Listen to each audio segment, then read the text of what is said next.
Voulez-vous en savoir plus? Aurélien Bélanger est né à Laval, puis a grandi à côté de Rouen. Et il explique sur France Inter qu'il y a beaucoup d'islamophobie en France. Lucie Castetz est née et a passé toute sa jeunesse à Caen. Ses deux parents étaient médecins. Enfant, Lucie pratique le tennis et participe même en 2002 à un concours de ramasseurs de balles à Honfleur. En 2020, elle est membre du bureau de l'Observatoire national de l'extrême droite. Et en 2024, elle est la candidate du nouveau Front populaire pour devenir Premier ministre. Je pourrais dire la même chose sur Louis Boyard, né d'un père cadre à la SNCF et d'une mère travaillant chez Samsung et qui a grandi en Vendée. Ou bien de François Bégodeau, fils de prof né en Vendée et qui a passé toute son enfance à Nantes. On ne peut pas comprendre l'engagement politique à gauche sans considérer la géographie. La plupart des personnes appartenant à la gauche radicale viennent de l'ouest de la France. Et plus ils ont vécu longtemps à l'ouest, de Vendée, de Bretagne, Normandie, etc., plus ils sont à gauche. Ces gens ont grandi entourés de blancs, dans des environnements bien souvent très privilégiés, bourgeois, confortables, et n'ont jamais connu de près la diversité.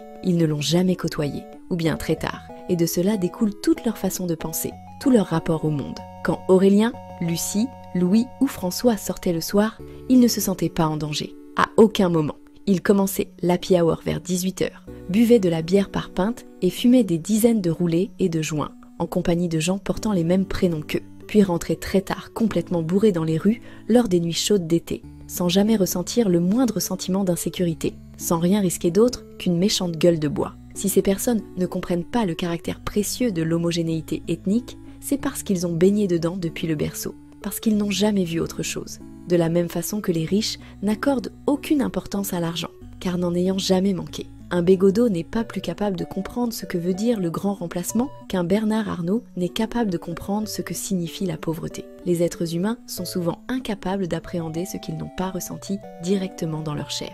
Les idées que l'on se forge à l'adolescence ne changent jamais vraiment. Elles évoluent légèrement, changent parfois de couleur. Mais le caractère profond, celui qui nous détermine, il se solidifie réellement entre 7 et 16 ans. Et on n'en bouge que très rarement.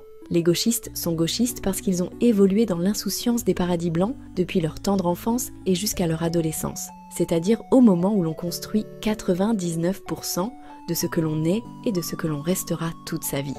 Ces gens sont hermétiques à tous les arguments et toutes les preuves que vous pourrez leur apporter, car cela remettrait en cause des choses trop profondément ancrées en eux.